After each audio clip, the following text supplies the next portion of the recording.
Anthony Emmanuel Labrador Sierra made his first federal court appearance earlier today. He is the Venezuelan man who is accused of using fake documents to enroll at Perrysburg High School. He's also facing federal charges for a 2022 gun purchase. Lead investigator Brian Duggar has been following this case and was in the courtroom. Brian?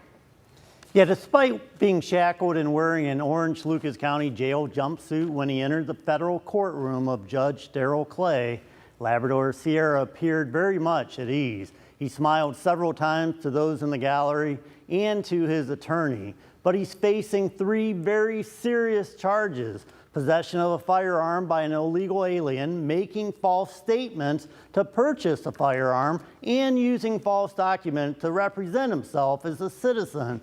Those 3 charges could result in 30 years in prison, and those charges stem from the 2022 purchase of a gun in which he checked a box indicating that he was a U.S. citizen. He is not. During this afternoon's hearing, Labrador Sierra waived his right to a preliminary hearing, meaning his case will now go to a grand jury to determine if there is probable cause. He also waived his right to a detention hearing, so he will be returned to jail until the resolution of his charges or until he asks for a detention hearing. Now, this is just a portion of Labrador Sierra's legal issues. He's still facing a felony forgery charge in Perrysburg, and he's expected to be charged with shoplifting for an April 24th incident at Walmart in Perrysburg Township. So we will stay on top of this story. All right, Brian, don't go anywhere. We're going to have a question for you here in just a moment. By the way, just want to mention federal court, no cameras allowed. That's why you're seeing some older video.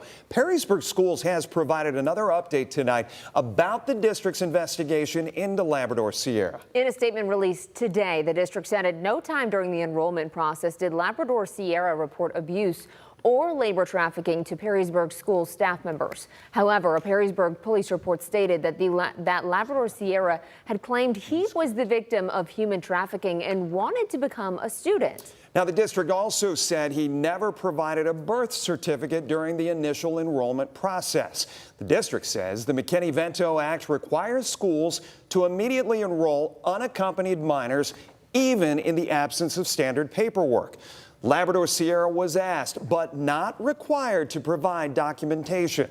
He voluntarily offered to provide a birth certificate, which he did in January of 2024. We want to check in back with lead investigator Brian Duggar. Brian, what do you make of the discrepancy between what the district is saying today compared to what's in that police report? Yeah, it's certainly a discrepancy because we know, according to the police report, that in November of 2023, the district told the police that he had been human trafficked at that point, and we are also told that he would need to present a birth certificate. Now, this is what's in the police report, and this is what the district is disagreeing with.